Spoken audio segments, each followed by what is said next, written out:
Thank you so much, Asana. Join us another beautiful day again, and Baraka the Salah to all my Muslim faithfuls. Welcome to Updates with Precious. Now, here we give on our updates for things that really happen for inside Nigeria. My name is Precious, in case I never tell you before. And if this is not your first time of joining us, I click on the subscription button. Follow us like a village people, make you for know the things them when they happen for inside the country. So very quickly, make I give on our updates them as it holds. Young graduates, they don't butcher more, and na Fulani Herdsmen, I don't buy them as they attack this young man will be boys brigade guy. As he be say, if they go for a boys brigade campaign. We'll go talk about this matter. Now, speaking about attacks, it be like it's not only one place or two places where they happen. Because as I speak to you, herdsmen don't overtake farm settlement, occupy the homes of people for inside Enugu. In fact, occupy the homes of people, occupy their schools for inside Enugu, Eha-Amufu. And governments never talk anything. They keep quiet. And as he get to do with matter, we get to do with the one where we say the mistaken identity by 16, I've been at 14, some say at 14, some say at 16, suspected kidnappers, and we no come be kidnappers, we be hunters. Okwebolo don't say the 14 suspected killers, them say they don't carry them. They don't carry them go Abuja straight, and they could begin to interrogate them. As they talk to you like this, Okwebolo even go see the governor of Kano State, where they beg and tell and say sorry for what happened. No worry, I promise. Say I will bring these people. Them we do this kind of thing to book. CDS don't CDS squad don't go after all the people that we killed this. As a matter of fact, family don't they lament say, hey, what is going on? No, because it be like say police just they conduct anyhow raiding for inside a community for this state, just they arrest people randomly anyhow because of the killing of this young man. And that's also the inside the news. We'll be talking about it. Court summons President Tinubu Akpabio, others over over River State of emergency rule. The go answer. No, talking about state of emergency. We will emerge stronger for Baradon assure River State people. So no worry, cool the temper, we will come out stronger. Central Bank of Nigeria don't reports don't confirm, say inflation don't rise under President Bola Ahmed Tinubu. Really? And then speaking about that young man that was even killed by herdsmen in Abuja FCT, he's from Kogi State. Why is that Kogi governor to talk about what happened to kinsmen where they killed? Rather, as they talk to you right now, it don't stop any convoy movement, any rally. Why? Because Natasha Kotu down won't come back home, and people don't ready to give her rousing welcome. So it don't ban rally, it don't buy convoy movement for inside Kogi State. Interesting politics in Nigeria, right? You may have to say. Speaker Amehule should explain how Rivers House of Assembly complex was burnt. Now, so Chief of Staff, he don't tell us. Say, explain to people that you know. Tell them how they use one assembly complex. But in government schools don't near collapse as 186 people then remain in their need. Meanwhile, Omahi and then why boy still they talk. Why boy still they talk say I'm a red cap chief for obvious the question not supposed to tell me to shut up. Well, now all this matter and more that I get for honor today. And joining me in the studio now, Prince Francis Chilaka. Prince Francis Chilaka, thank you so much as you obliged me this evening and welcome to the show. Good evening, Precious. Good evening, viewers. I wish you all a good public holiday in celebration of the Salah. I hope you've been enjoying your holiday. Yeah, I've tried. All right, great. You look refreshed. I was going to say that. All right, let's take a quick break there. When we return, we'll begin to look at these and other issues. After the break, stay with us.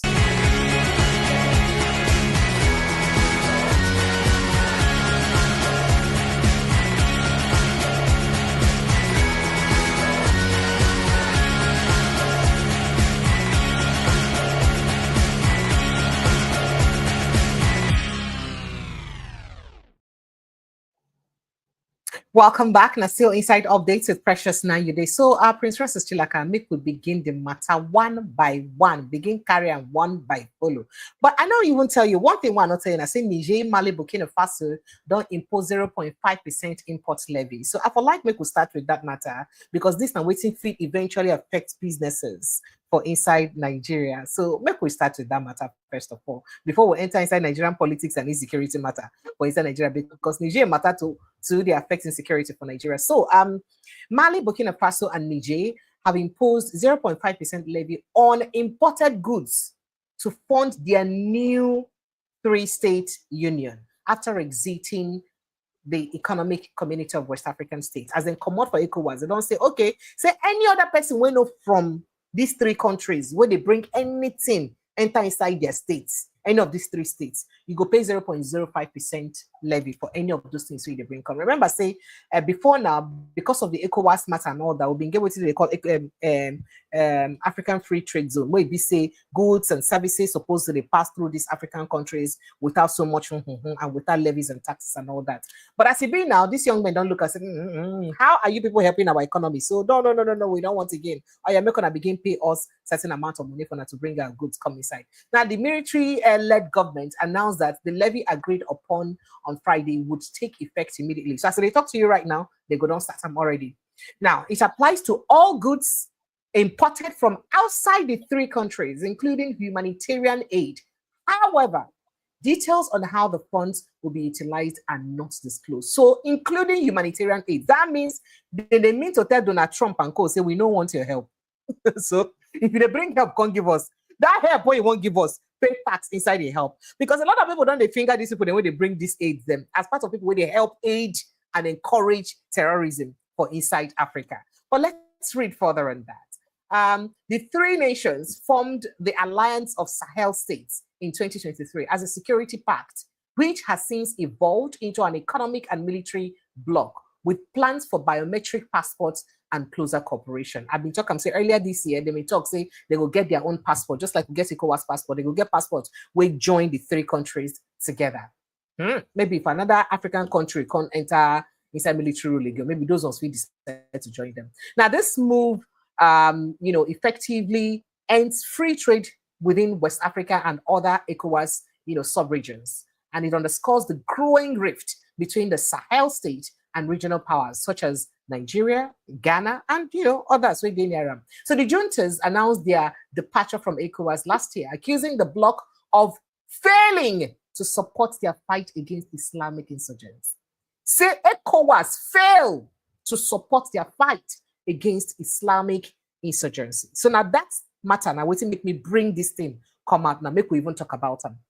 The accusation to ECOWAS and the reason when they give for exiting ECOWAS. Now, say ECOWAS fail to help support their fight against insurgency or to help them defeat insurgency. And this, they more like an indictment on the ECOWAS community. In fact, ECOWAS leaders generally. ECOWAS had imposed economic and political sanctions, you remember, to push for a return to constitutional rule. But the measures had little effect.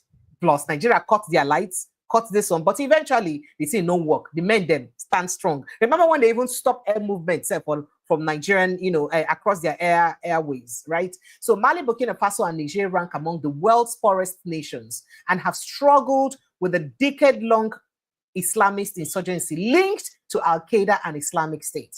The violence has killed thousands, displaced millions, and eroded public trust in democratic governance. But since when these people them enter now, they do their best to fight this matter. So Prince Ross is still like, I leave you, make we just attend to this one first before I enter Nigeria matter. Now, remember their excuse for exiting ECOWAS. Say ECOWAS no fit encourage them or no help them to fight insurgency for inside their region. And meanwhile, the regions and West still within ECOWAS, Nigeria, still they suffer this same insurgency issue. What does this mean?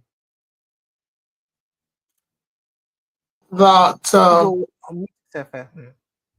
when you say that they left ECOWAS because of insurgency, I think you're not getting it right. They gave conditions upon which they were leaving ECOWAS.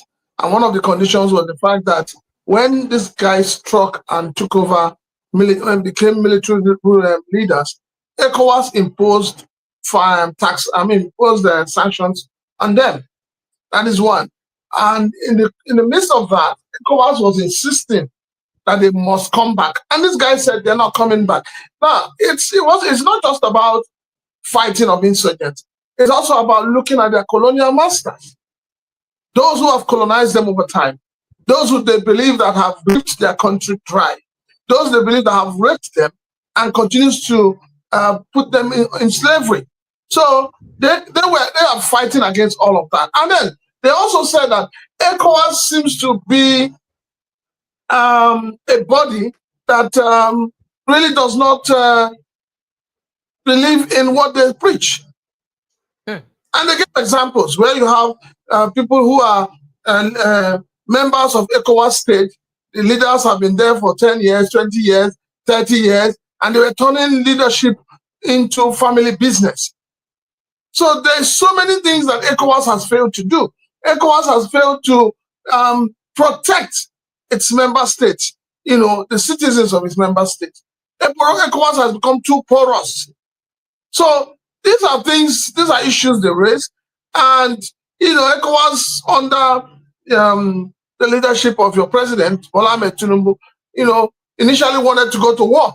He wanted to go and fight them and, you know, push the military out and then reinstate the democratic rule. But at the end of the day, they found out that the people are even happy with the military rule. And there's nothing there. I mean, if you see, let us not even talk about whether they're imposing tax and all of that. Let us look at what value these young military officers are adding to their countries. Check Burkina Faso, for instance. I mean, look at what their leader is doing. He's doing so well. He's doing so well in agriculture. He's doing so well in defense. I mean, the guy is revolutionizing the country. And the other countries that make up the Sahel states are following suit. They're doing the same.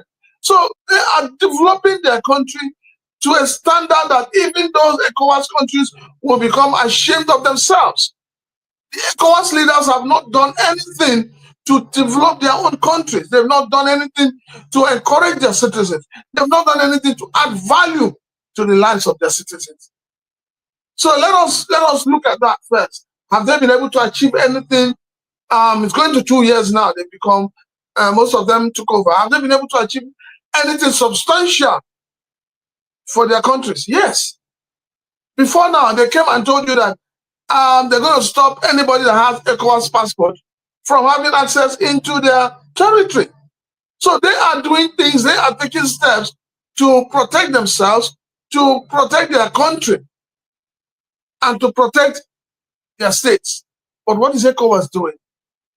So imposing 5%, 0.5% duty is a welcome development. It's a wake-up call for ECOWAS. ECOWAS should begin to think out of the box. If we say there's going to be a free trade agreement amongst ECOWAS states, has it really worked? How effective has that been? So it's one thing to have something on paper. It's another thing for the practical terms of what you have on paper to come to life. So for me, it's what they want. It's what their people want. And I would support them. I mean, if you see what they're doing, you know that they are taking steps to build their country back. And so when you see people doing that, you can have no option than to support them with whatever they're doing.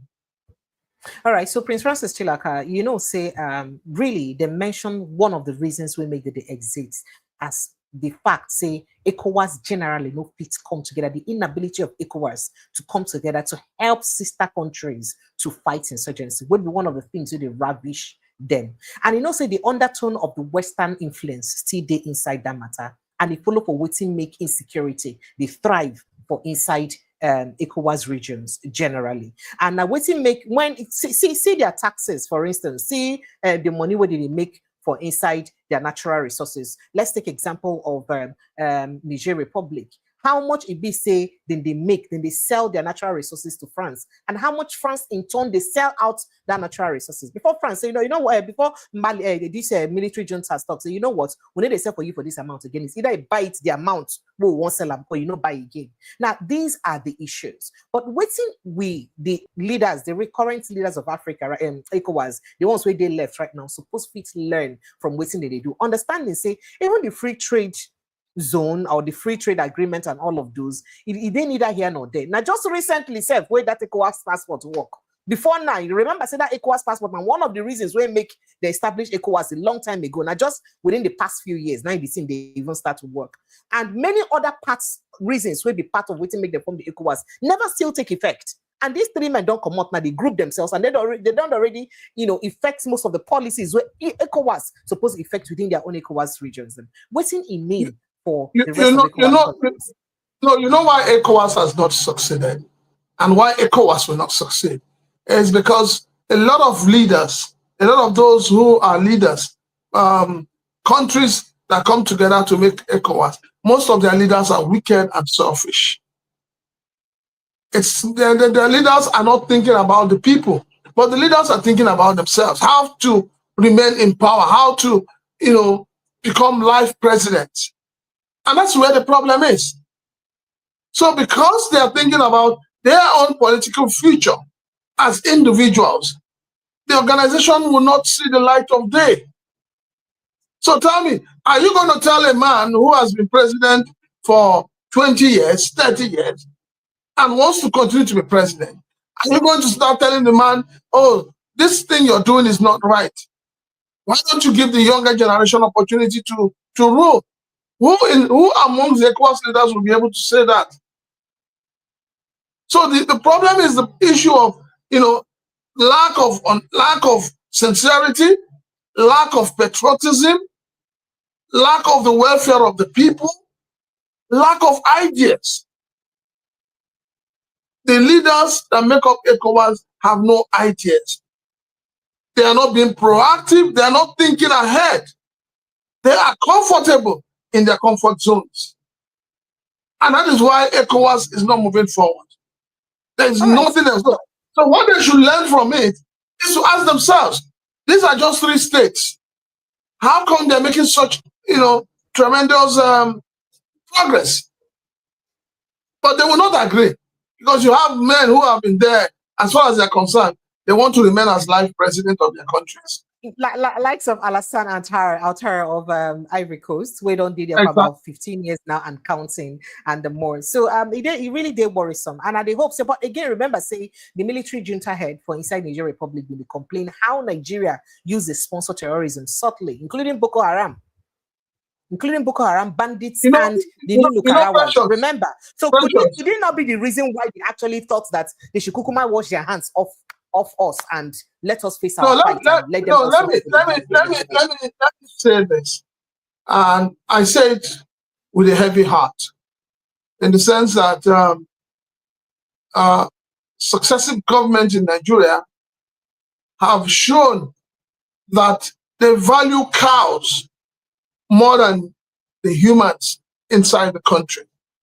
And I won't be shocked tomorrow if cows are put forward to vote for your leaders.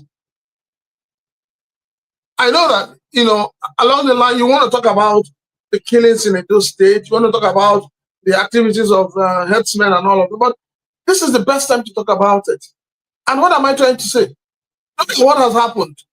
14, 16 people got gruesomely killed in Edo State. And we're having conflicting reports. Some people are saying, no, these are hunters. Some people are saying, no, these are kidnappers.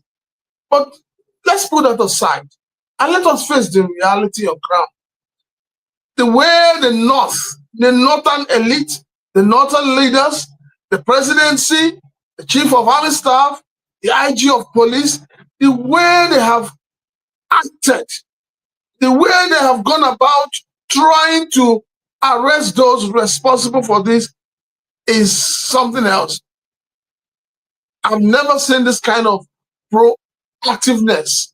I've never seen this kind of reaction when people get killed in their sleeps, when people get maimed in their farmlands, when people get chasing away from their ancestral homes and are living in IDP camps. The government has not had the political will to put a stop to it. The leaders in the north have not come out one day to speak against the menace being created by these herdsmen all over the country. They just close an eye to it, blind eye to it. They pretend as if nothing is happening. They pretend as if the human beings daily that are being killed are not human beings. But look at it. And that's why they say those who live in glass houses should not be throwing stones. They shouldn't be throwing stones. Nobody in his right mind would support the killing of another human being. But you see, when things like this happen, you know, today I was reading another report saying that when they were stopping those trucks, when they stopped that truck particularly, that one of the guys in the truck stabbed somebody. And it was because he stabbed somebody that got everybody infuriated and, you know, tensions went high. And also there's another report that so much money was recovered. Everybody has kept quiet about that. There's also a report that arms were you know, recovered. So suddenly, I am trying to wrap my head around it that you have hunters living in the north where you have bushes and all of that, and they're coming to Port Harcourt or wherever they are. Yeah, I think Port Harcourt. That is where they are hunting. What are they hunting? What animals are they hunting for in the south? When you have all the bushes, all the jungles in the north, a lot is not adding up. And we must be very sincere with ourselves in resolving this matter so that this country does not go up in flames. I am disappointed at the utterances of the northern leaders or the northern elites, those who have hidden themselves and covered their mouths and covered their heads in shame, suddenly are coming out now to speak. These are people who have not spoken for once about the heinous crime being committed by these herdsmen. None of these northern elders have spoken up. But now, because it has gotten home, everybody is now speaking. Everybody is now a spokesman for the north. We need to end this deception in this country. We need to end this pretense and hypocrisy in this country. Things are getting out of hand and people are pretending to be nice, to be speaking for the downtrodden. Suddenly the North has a voice to now begin to dictate. And then the government has swung into action. This is the same government that has found it difficult to find out people who have been carrying out killings in Enugu State, in Jos Plateau, in Benue State, in Anambra State, in Imo State, where unknown gunmen have held sway. Something is wrong. And until we begin to tell ourselves the truth, I don't want to feel that, you know, there are people who are more Nigerians than the others. No.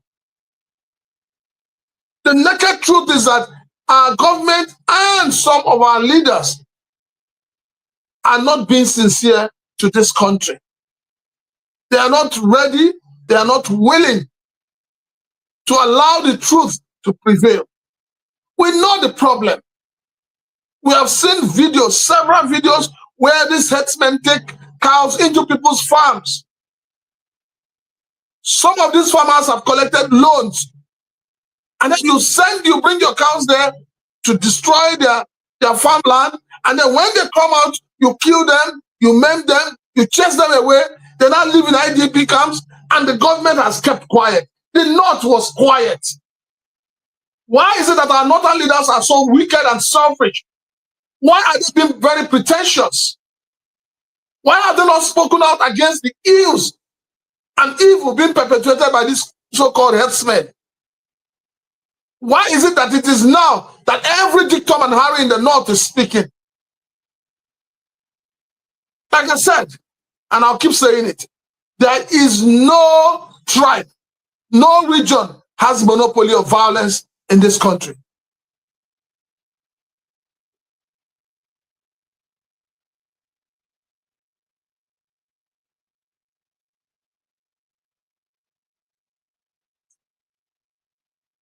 I can't hear you on mute.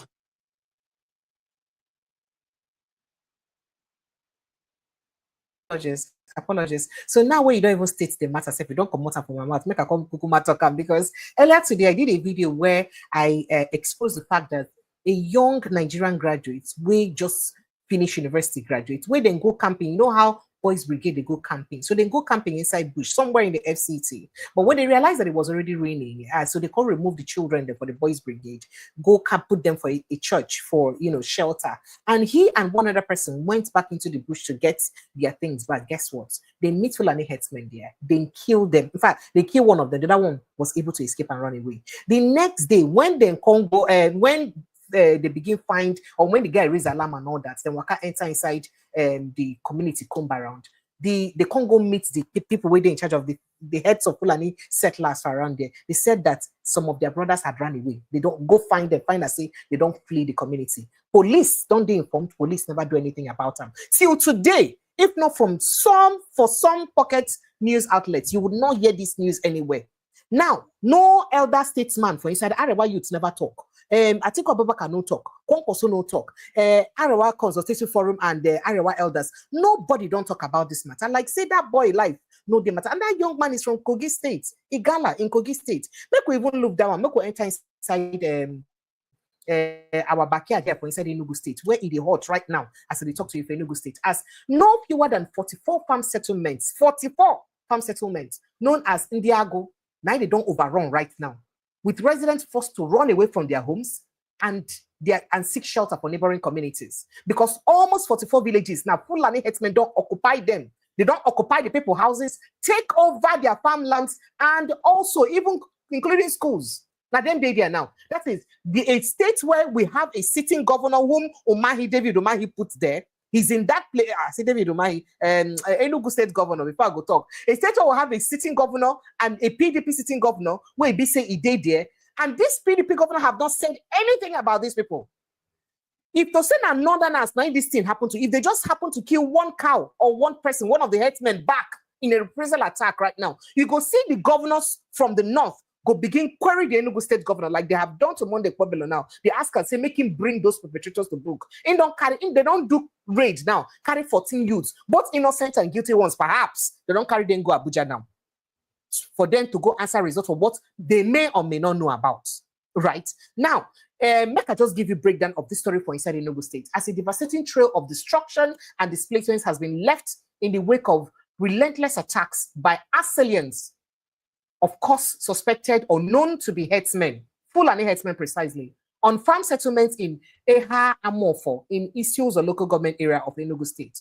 For years now, they don't cry. Remember, I said they go protest the other time. Part of them follow go protest the other time. They're women. Where BC police tell them they go back. How dare you? Now, no fewer than 44 farm settlements known as Ndiagu have been overrun with residents forced to flee their homes and shelter in neighboring communities. Now, the affected communities include, I think, Abor Ishala, Mgbuji, Agu-Amede, Eha-Agu, and Umuhu community. All these ones now they are affected. The latest and most populated farm settlements to come under attack by marauding herdsmen was, I think, Ndiagu-Amofia village in Umuhu, Eha-Amufu autonomous community. Forgive me if I don't call it very well. And this just happened recently. Now, residents were forced to flee their homes and seek shelter in neighboring communities. In Abor, no fewer than 9 farm settlements were overrun by the militants, who sacked the residents and took over their homes and their farmlands with their families. That is, if they pursue them, they will go bring their own families to come stay, their wives and children. Interesting, right? In Enugu State.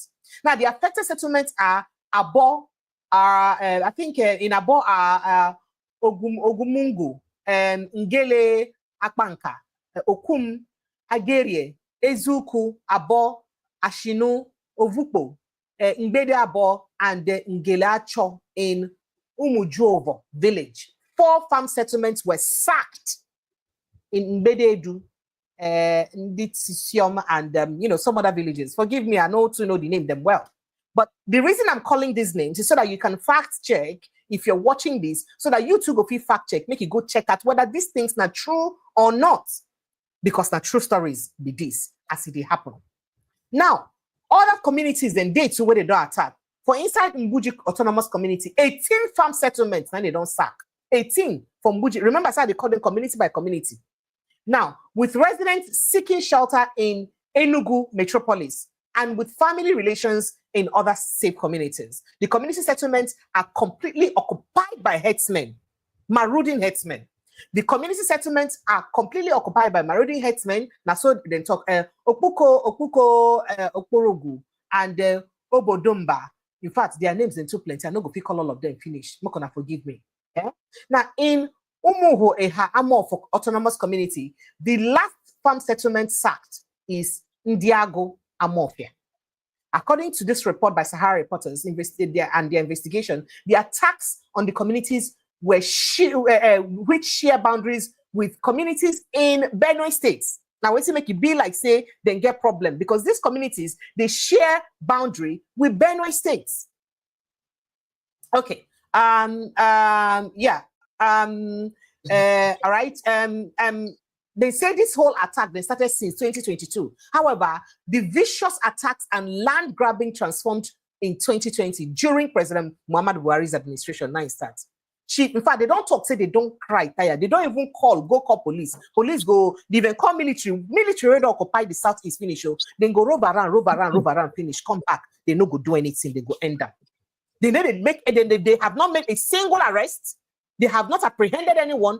And Igbo leaders, just the way the Hausa leaders are crying out now and calling for help and asking to be sure that make these people then will kill their brothers, be brought to book. The Igbo leaders, the Enugu state governor never shout, say, oh, did they kill my people? Oh, at least the Benue state former governor did they shout before.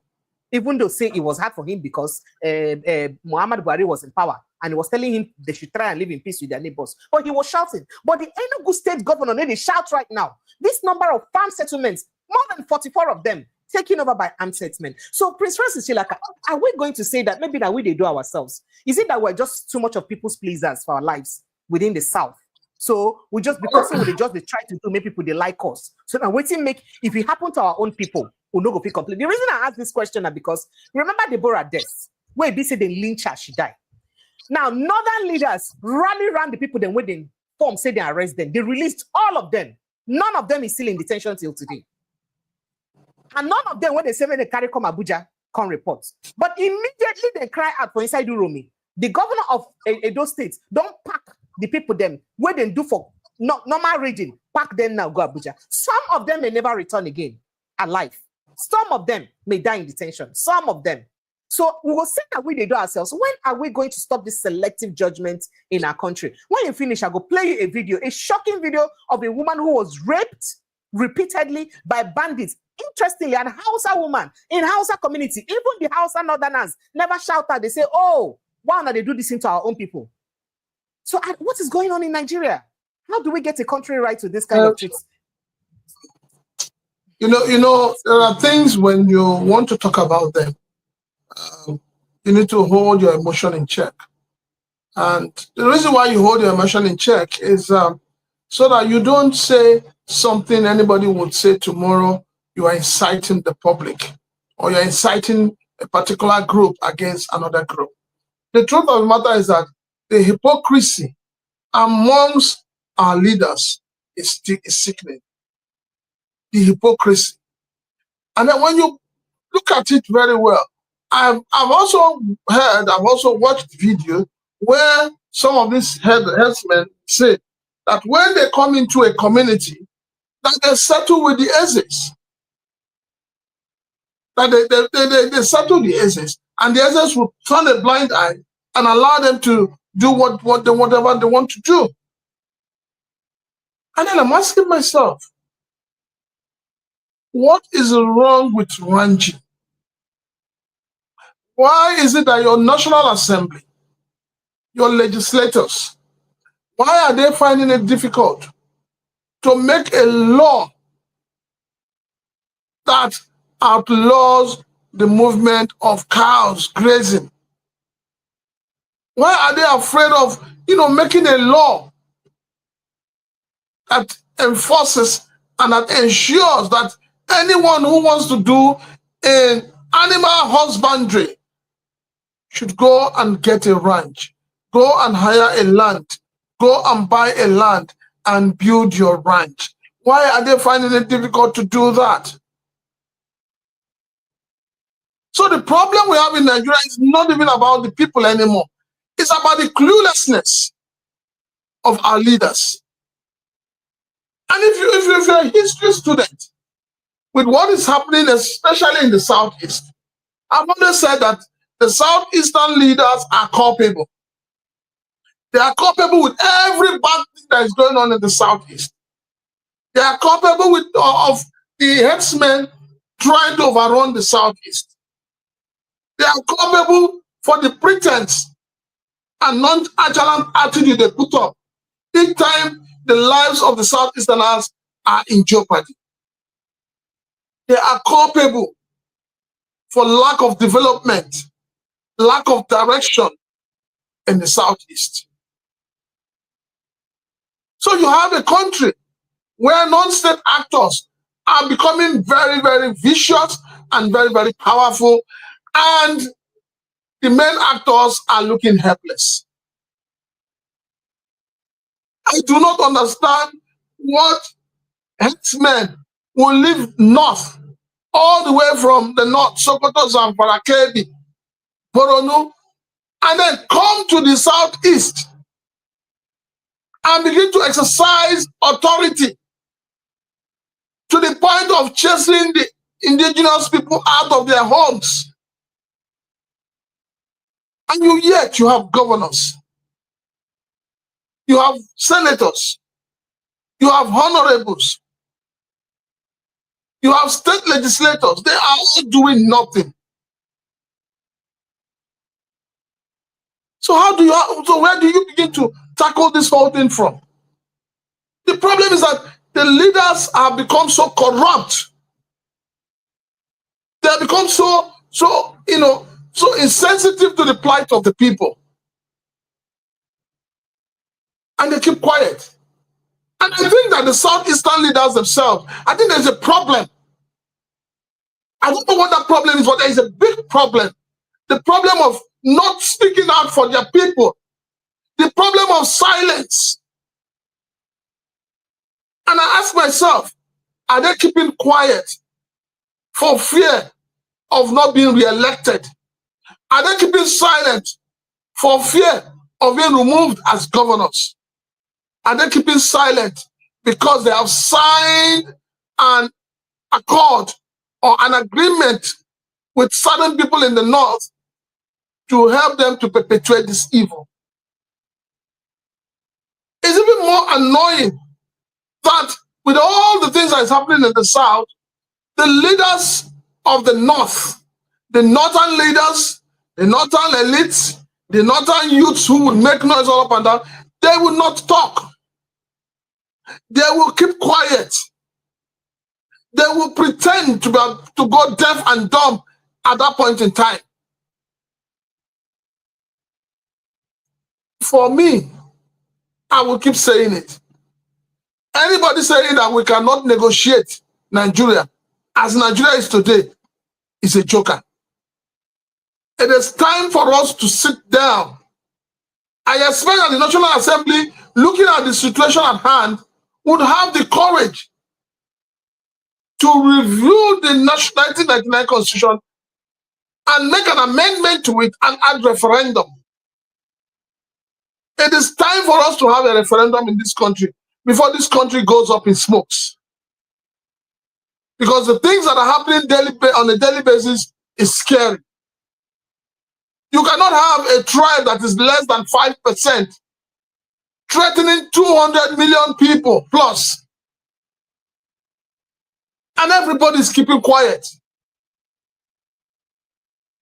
These are the things Nnamdi Kanu talked about that got him arrested.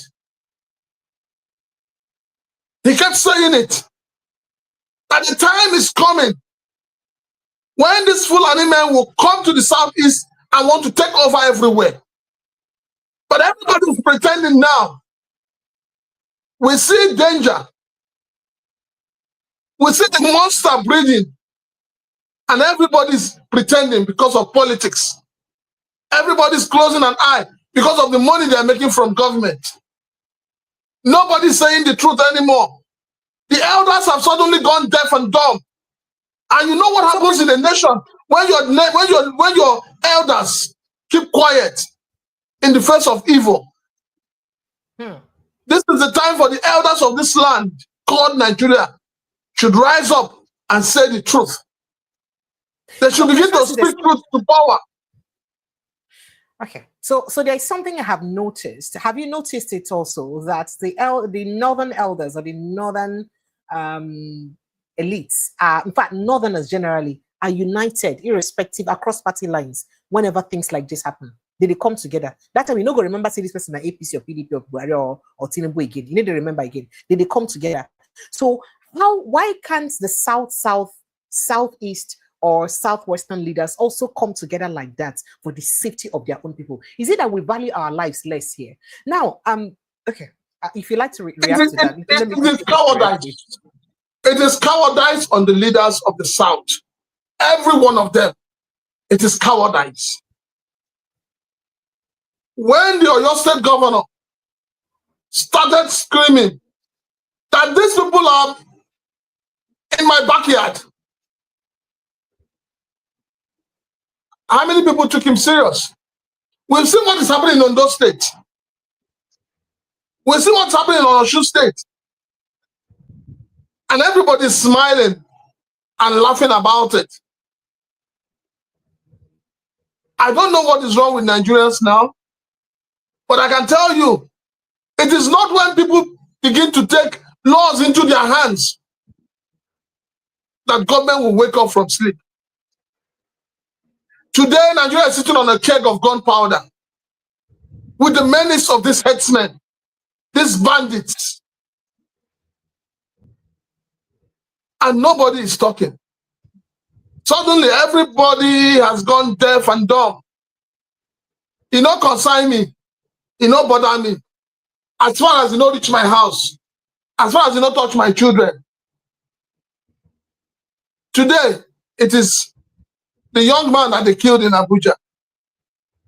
Tomorrow, who knows whose turn it will be? Okay, so talking about whose turn it will be.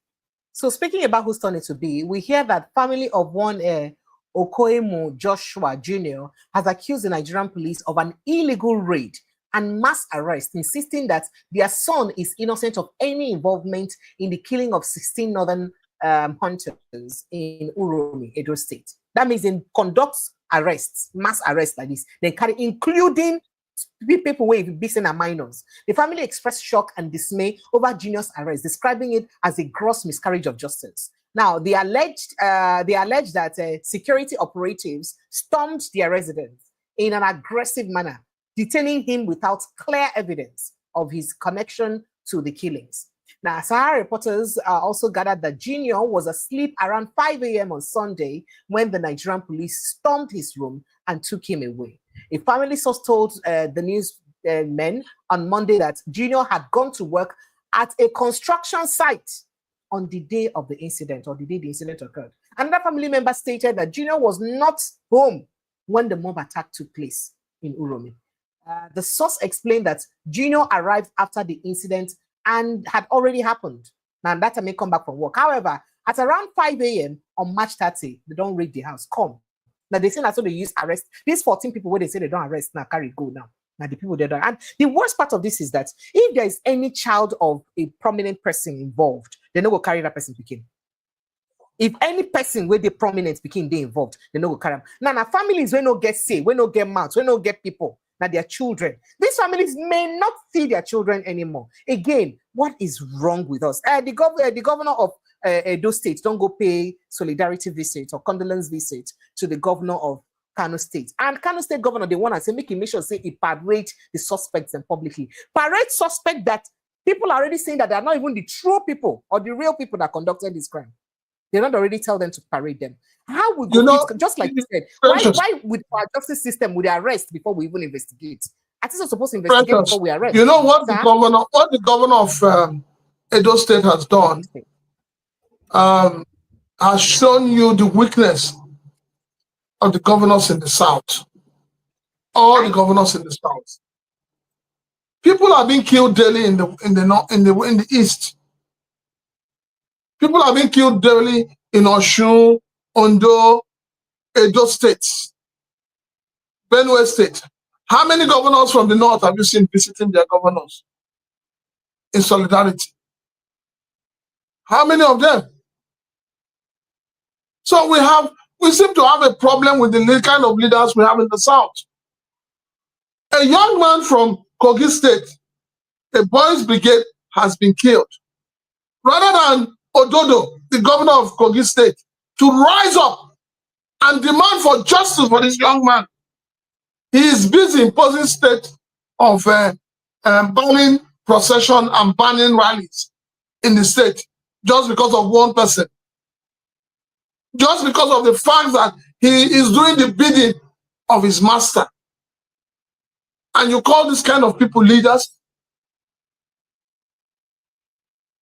So tell me, what quality do they have? Most of the people we have as governors, what qualities do they even have to be governors? We all know how the Edo State governor became governor. We're all in this country. We all saw how the campaign went on. So what are we talking about? So long as we keep having the worst of us ruling the rest of us, we can never get anything good out of us. So honestly, this whole thing is really painful. It is painful, it is saddening. I just don't know how the governors in the south go to sleep every night. The raid you see happening in Edo State, if you recall, that was how it started in Imo State. And before you know it, they catapulted into unknown gunmen. Up till today, a lot of young Imolites, young boys from the southeast were taken and labeled as ESN or IPOP. Some of them have been released, some of them are still in detention, some of them have been killed. And as you and I talk, Precious, nobody, no government agency has said to us, these are the people known as unknown gunmen in the southeast. Nobody has said anything. With all the checkpoints you have in the entire southeast, they have not been able to arrest one person as a member of the unknown gunmen. Does it not show you that there is something terribly wrong? Speaking about checkpoints, how come these Uromi hunters pass through different checkpoints then for the Dangote truck who then follow enter? Pass through different checkpoints, and those military officers, because within the south you get quite a substantial amount of checkpoints. How come military officers really all these checkpoints them, no apprehend them, no check them for the gun, and that dagger would then use attack somebody we cause trouble? How come they don't check them? The checkpoints you have are not there criminals. The checkpoints are there to collect taxes from the people. All they want is to be Roger. When you Roger them, once your truck approaches and you give them what you're supposed to give to them, they're not interested in what you're carrying. They are not interested. Most times when you see policemen or military men stop boxes coming from Lagos to the east, what do? They're looking for Yahoo boys. They're looking for people they believe they are 419. They're looking for people coming back from abroad that have dollars. And that's why they ask you to open your phone for them to search. Open your laptop for them to search. So they're not there to search and find those who are committing crime. They are there to search and be able to get something for their own pockets. All right. Thank you, Prince Francis Chilaka. So I get that footage where I won't play. I think I've uploaded a video initially where EBC I played the footage, the video, and also talk about them extensively. But I just thought to do it now for the benefit of people who joined this live, whether for people watching. Now, here is a woman. I think they were in a video conversation, like a video call. A woman who EBC be from northern extraction. If you go fit to understand how was a little bit, you can understand what should they talk about. Actually, they complain about the killing of their people and the fact that they rape their women and that this terrorists them, and the silence of the northern elites as this thing they happen. See, northern leaders, they need to talk. Nobody they talk. Say they hush, they keep quiet over the thing. They didn't even do like say something they happen at all. As they talk, say even right now, international communities and most countries, they agree give asylum to northern Nigeria, people from northern Nigeria extraction who want to seek asylum. She had to run. She cried and complained about how she herself was raped repeatedly in the hands of this herdsman. Let's just horror. Wallahi tallahi idan abu yana kama da yawm al-qiyamah. Allah ina gana gan shi when I was in captivity. I saw that. I saw horror. I still have nightmares, bad nightmares that say an rike ni har yau har gobe. Akan horrors din da na gani. Akan horrors din da na gani. That's why I left Nigeria. That's why I'm here. But wallahi tallahi, if you have not been through what we've been through, a lot of us that have been in captivity and been raped multiple times by terrorists, you would not know. You would not know the pain. You would not know the agony. Nobody stood. Nobody believed me. Nobody said anything. Nobody helped me. No one. No one. And that's what's happening right now to our children. That's what's happening right now to our children. They're being killed. Nobody's believing them. Nobody's saying anything. I'm angry. Nobody's accepting any refugee from northern Nigeria. Nobody. I was raped by terrorists. I was raped. I was beaten. I still have marks on my arm. I know what's going on. I know the pain. I know the pain. La ilaha illallah. La ilaha illallah.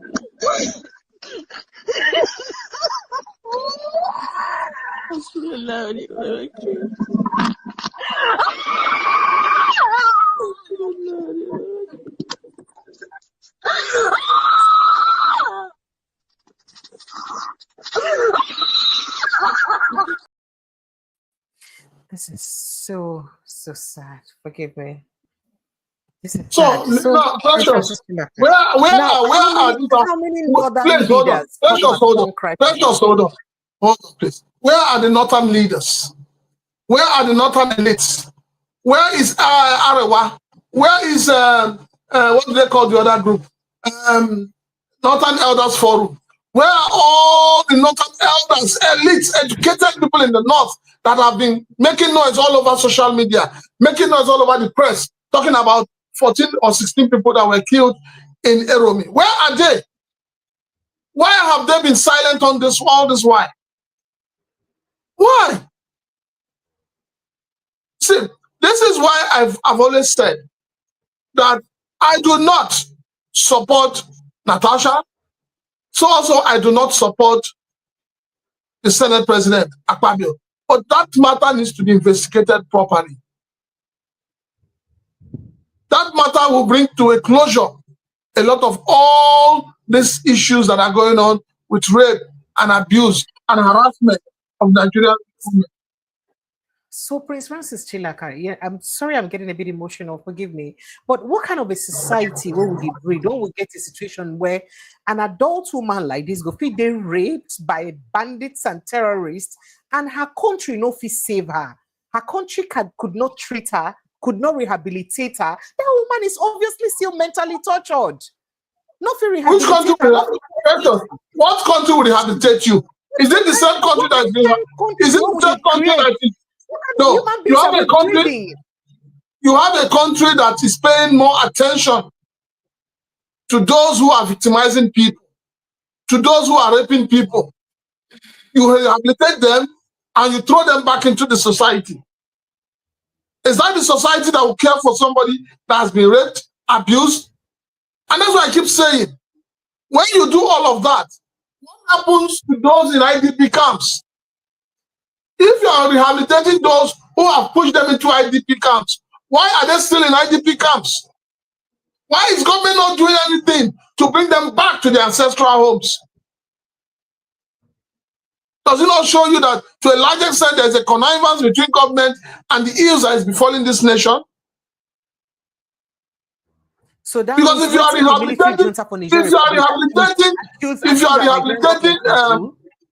are rehabilitating Boko Haram, bandits, and all of that, and you bring them back into the society. Meanwhile, these are same people that have chased people out of their ancestral homes, that have raped their children, that have killed some of their parents, that have killed some of their brothers and sisters. You rehabilitate them and bring them back into the society. And yet you do not see the need to address those that have been affected. Then it shows you that there's something wrong with our system.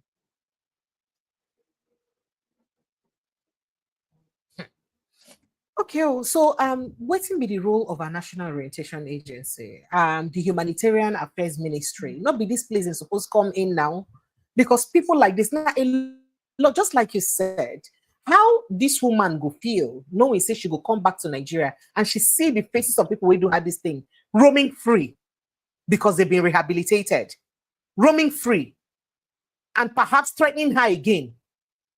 And she how she go feel manage? How she go fit take them? Go and ask your government. So I lack words to really explain all of this. Now, speaking about Natasha and Okwebolo, the Kogi State Governor Okwebolo don't ban everything we get to do with convoy movements ahead of Senator Natasha's homecoming. So because she did due to come back, it moves to waiting people they think say that desperate attempt to maintain political control and silence opposition. Kogi State Governor Usman Odudo don't ban all convoy movements for inside the state for reason that we now only as sabi. And the decision was allegedly to block Senator Natasha Akpoti-Uduaghan's homecoming celebration. The ban, which was announced in a press statement on Monday by the Commissioner for Information and Communication, Kingsley Femi Fawon, cites security concerns as a reason, just like they say that so that they no go fit impeach the governor of Rivers State.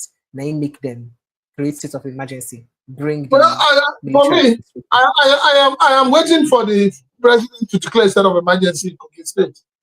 Because from what the governor is saying now, the governor has come out to say that there is unrest in the state, there's a breakdown of law and order in the state, and that he feels that he cannot manage it. So, President Bola Ahmed Tinubu, please step in and declare a state of emergency in Kogi State. All right, now speaking about state of emergency, very quickly, for inside Rivers State, the governor of the state don't assure people, the residents, they say they will come out victorious. Meanwhile, maybe we'll grant an interview with Channels Television yesterday, where he talked a lot of things. In fact, apart from the fact that he talks, say they won't bribe him with 5 billion naira, say he gets evidence. He also talks, say the current speaker of the house, Amehule, rather, say Amehule, the current speaker, know how with who demolish the River State House of Assembly complex. I don't understand what's going on with that power tussle, but how you see this River State matter going further? See, what I can say about River State right now is that those who thought they would win, they're also losing out. Because that structure, the structure Wike wanted to die for is being dismantled. As you know, the current military administrator has been shutting down everywhere. And when you shut down a system, it means that not doing that in favor of Wike. No. He's breaking down the structures. So he's breaking down the structures. That's what he's doing. That may be Wike's men. It doesn't matter. Anyhow they want to do it, the structures have been decimated. So as it is now, no, there's no victor, no vanquish. Let us keep watching. But I would tell you that, here or so has made strong allegations against Amahule. He should come out and defend himself. Because if the speaker is the only person that has access into that building at the close of work and on public holidays and on Saturdays and Sundays, and it has been confirmed from what he said by police report and everything, that the day the building went down, the only person that entered it is the speaker. Then the speaker should be called to question. He should actually be arrested and questioned as to what happened. All right, so as speaking on what's really happened and calling to question, I don't know if you're aware that the court has, a federal high court in Port Harcourt has issued a summons to President Bola Ahmed Tinubu. And they won't do Yimu. And 7 others regarding a declaration of state of emergency for inside the states. The others named in the suit include the President of the Senate, Godswill Akpabio, the Speaker of the House, Tajuddin Abbas, and the National Assembly, and the Attorney General of the Federation. Now, all of them joined for inside the suit, and including, be like say, CBN follow for inside the suit, and others. Now, the case was filed and was brought by the Incorporated Trustees of People's Life Improvement Foundation, Precious Elikima and Inana Wright-Harry. The plaintiffs are challenging the legality of the emergency declaration and seeking the court's interpretation of its constitutionality. And among the key questions raised is whether President Bola Ahmed Tinubu's declaration of a state of emergency in Rivers State on March 18, 2005 is unconstitutional, null and void. Now, the plaintiffs urge that the move consists a breach of Article 13 of the African Charter on Human and Rights of and People's Rights in place of the Ratification and Enforcement Act and then Section 305, subsection 3B of the Constitution. They are also seeking a court to order restraining the River State administrator from appointing caretaker committees for the 23 local government areas. You recall that the River State administrator had said that he may likely appoint caretaker committee chairman for the House of Assembly. But again, the question why they ask me, say, I don't know what I want to talk to people with file out this case, then they know even, I don't know what I will say, they know they check their matter well. Remember, say court, Supreme Court specifically talk, say, may nobody release allocation to River State until them pass a budget where it be say now a substantial amount of members of the House of Assembly nine go down seat to pass that budget. So that budget was not passed. The president unilaterally, on his own, with his veto power, gave the sole administrator money. And did you know that even Governor Siminalayi Fubara talk say he leave about 300 billion naira for inside the coffers of the, even without receiving allocation in that month, he leave about 300 billion naira for the sole administrator. Now the sole administrator now destroying everybody now, as they dismantle all structures. How he go use give account of this money them, considering that he's not a member of the state and he's under what I call military oaths, if there's any oath he swore by while he was coming into office. So how we go fit? Well, go ahead, sir. Wait, which court? Which court you say they go file case for Port Harcourt? The Federal High Court for Port Harcourt. The consummate of presidents come. Yeah. The people will go file that case. It be like say they want everybody. They go ask Natasha what did not happen. Now Natasha go file a case. They give a judgment. The next day court sit. So change the judgment. So this one they just want this more. They want to popularity stunt, but they do it with the wrong person. This case will not see the light of day, and nothing will happen. The truth is that Nigerians have lost faith in the judiciary. Every Nigerian, go out in the street and talk to Nigerians.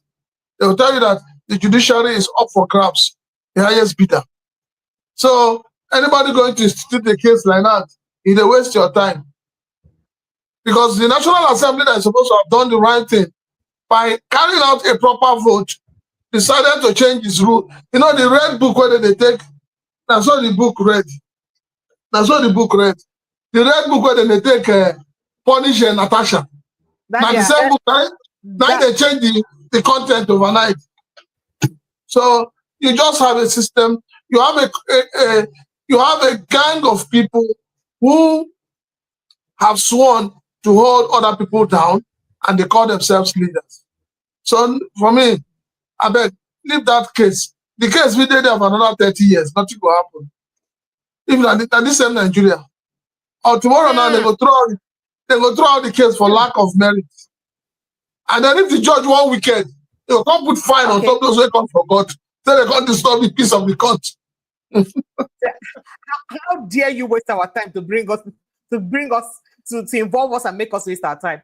Now, speaking about other issues, the people of Ohakwe community, Ohakwe Community Primary School, for inside Obe-Agu, Ishielu local government area of Ebonyi State, they in their need of urgent intervention of the only government constructed classroom block where be say they get, because it almost won't fall as they talk to you. And just to remind you, that state, now the state where be say the commissioner for the minister for works right now, they in charge. And at the state where be say the person we saying the red cap chief, where Obezekosili no supposed to talk to them anyhow. Maybe majority chief whip, I've been at the chief whip for inside, deputy chief whip for the Senate, and that state where him from come. Now they say they don't have primary school in that community. Primary school, no day.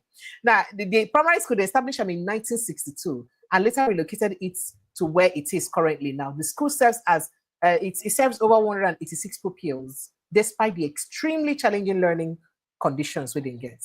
According to the report, Sahara reporters and other news people will visit. Then told say the school reveal, if you go the building, reveal lack of basic amenities, including windows, proper roofing, nothing. The place just be like say, in fact, they don't get any chair except to use sit down. It is unfunctional. The walls are cracked, the ceiling is collapsing, and the entire structure is in disrepair.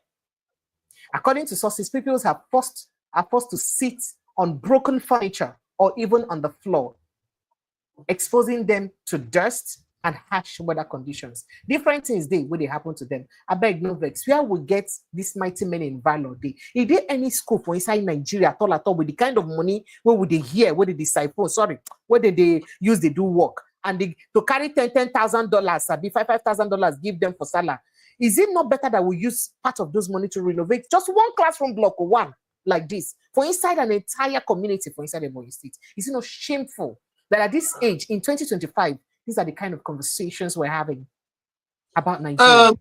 Honorable Minister for Works,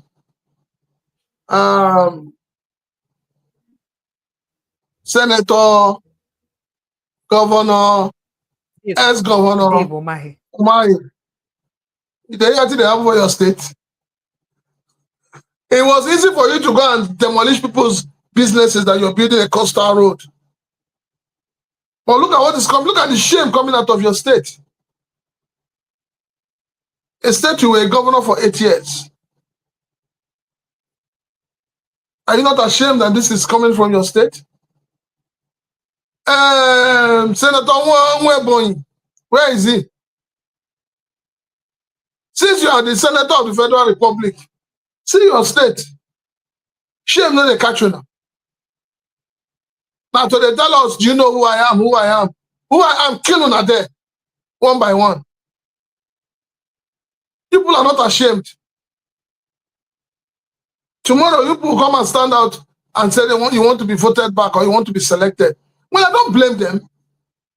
I keep saying it. I don't blame this crop of leaders we have. I blame the people. When the people are ready, like I keep saying, hunger, poverty has not settled into this country. When hunger and poverty settles in well, and the people are feeling it, they will put on their thinking cap, and then they will do the right thing. Keep collecting 2 cups of rice, 2 balls of onions, 1 wrap of salt, 2 packs of noodles. Keep collecting. Una I go young where Nigerians, una I go young where what do they collect? Now here all of us day. That breakfast, and all of us go chop up. There is no special filling station. Say you be APC, you be PDP. Mbano. No special market. Now the same market all of us they go. So the ineptitude of our leaders, the carelessness of our leaders, the stupidity of our leaders. Now me and you they suffer them. Let us continue. Let us continue. Ebonyi State, congratulations.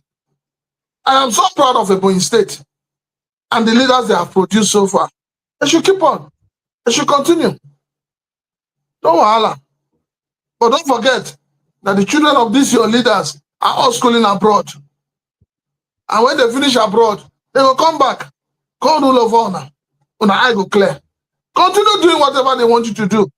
Continue following them like cows and sheep without shepherd. Continue.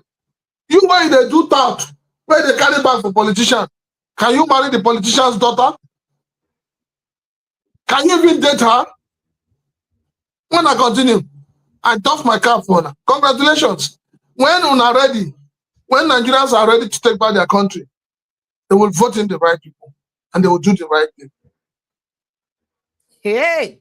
All right, phone lines are open. If you'd like to jump in on the conversation very quickly, let's just have you. You can just click on the link by the pinned post to join us inside the studio, or you call the WhatsApp line 0817-029-4077. 0817-029-4077. Just to take a few of your messages very quickly. Onyeka says, Precious and Priscilla, I greet you. Onyeka, thank you so much. I appreciate you. Oh, thank you. Thank you so much, Chibiki Chendo. Thank you. And then he says, please, Matt, where is BD?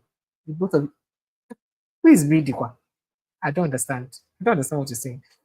Fight for inside YouTube. Warren Jinado says, what's used was Southwest Governor's anti-grazing law. I don't even know. Because that anti-grazing law don't work at all. Hi, everyone. And Naked Truth, Precious. Okay. And then this here says, where is the government of Enugu State? That what are they doing? All I know is that there is God. Oh. This is sad. Mika says the guys are not herdsmen, but terrorists in disguise as herdsmen. Okay. Nigerian government are afraid of Sokoto Caliphate, the Fulani elites. Now, what's in your talk? And Africa First Lady says, well said, sir. And then Temilade Alamudo says, we are now running oligarchy system of government in Nigeria. Not today, it starts now. And Mika says, stop calling them herdsmen. Please, they are terrorists. Their action is well planned by northern elites to run the land. And thank you, Prince Chilaka. That's what Chinwe Mara says. Temilade says, that's what happened in Hausa people in the north. Fulani were visitors in the north when Fulani people took over Hausa lands and pushed Hausas aside. That's what she said. And it says, there is no unity among governors in the southwest and southeast and even south-south. And the people are divided among themselves. This is so sad. Best man says, who did we offend in Nigeria? Wicked rulers in high and low places every day. Bad news. Is it a crime to be in Nigeria? Unfortunately, God no go make it be a crime. Similarly, Alamudo says Fulani elites want to take over the lands of Nigeria and they want to Islamize Nigeria. Let us not sleep in the southern part of Nigeria. That's what you said. And then Benjamin Alaito says, forget all this sitting down and speaking big grammar. For my own, let the Igbo go underground work and forget social media. What kind of underground work? And then Ganihu Mukori says, my heart bleeds with what the Fulani herdsmen have been doing in the southeast and south-south. Why is governor of Enugu State, what is he doing about it? Why is he not doing anything? The Fulani herdsmen are evil. Okay, the ones causing the havoc, you mean? And then he says, why is the government not doing anything to stop the Fulani killers, kidnappers in the southeast and the south-south? These Fulani herdsmen are raping women in Enugu and even raping goats. Oh, by the way, it's not only in Enugu. Did I tell you that the other day, Sapele women were also crying? Sapele women go police station, they cry. Say, you don't do. Say, these people, they torment them. Sapele in Delta State. So it's not just in Enugu. It's not in Ondo. Remember that Ondo people, they protest the other day because of them. So it's not only in one place. Please, Nigerians share for the entire world to see the bias of Tinubu northern politicians and all northerners that are now serious concerned about Uromi. That's what you said. All right, thank you. I'd like to say thank you. Mary Ike says, you people are having hope to take back your which country? The better you people know that Nigeria cannot be good again, the better for you. Solution is go separate ways. If you go separate ways, finish. Do you think that is when you go separate ways that you also have problem in your own side? All right, Prince Francis Shilak, I'd like to take a parting shot before we quickly leave. Thank you so much for obliging me this evening. No, my parting shot is simple, that our leaders should stop pretending. The hypocrisy is getting out of hand.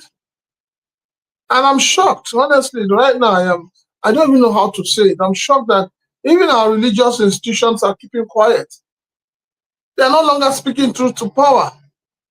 I remember when they all gathered in what do you call it, in Ojota, to condemn and to castigate Jonathan government. Everybody came out to speak against the evil of in the society. So why is it that they're quiet now? Why are they not speaking out? Please, I beg all the elders of this land. Look, we'll not get another country we will go to. And Nigeria, all of us go there. If the begin happen, bam. Even other African countries no go fit contain Nigerians. So this is the time for those who call themselves elders, leaders, should begin to speak out and speak truth to power so that we can have once more a sane and quiet nation. Thank you. Thank you so much. Gani Huokori says the senator from Ebonyi State is a very useless man that should never have been in the Senate in the first place. It's a disgrace to the entire Ebonyi State. He has failed his people. He has simply turned himself into an errand boy for Akpabio. He has not carried out one single constituency project since he became senator. Shame on him. Haba, calm down. All right. For everyone who's joined us, I'd like to say a big thank you to you guys. I'm going to subscribe now. Follow us like a village people. Subscribe and make a move this ministry forward. I love you guys. I appreciate you. Prince Francis Chilaka, thank you so immensely for obliging me today. Thank you. I'm wishing you a successful holiday as you continue with your holiday tomorrow. Thank you so much, sir. God bless you, sir. Thank you. All right, so everyone who's joined the live, I appreciate you guys. Thank you so much. Let's continue to talk and speak for the development of our country. As I always say, when we stop talking is when we start dying. So in fact, we still they talk and we still they die. Let alone when we can't stop to talk at all. I go be us. So we'll not go free stop. We'll go continue. The countries will get them right. They don't get them right just like that. Then talk. Now human beings work, even give their lives for the country to work. And someday Nigeria will really be that dream country where all of us don't imagine say it could be, because we can't keep running away and we can't keep maintaining the status quo when they work for us. So with patience and perseverance, as it were, would surely get it right. My name is Precious Enyi. Thank you so much for joining me. Click on the subscription button, like, share, subscribe, and also follow us like a village. We'll turn on the notification button. I love you. I'll see you again tomorrow afternoon and evening. Have yourself an amazing evening. Barakat Salah and happy holidays. Bye.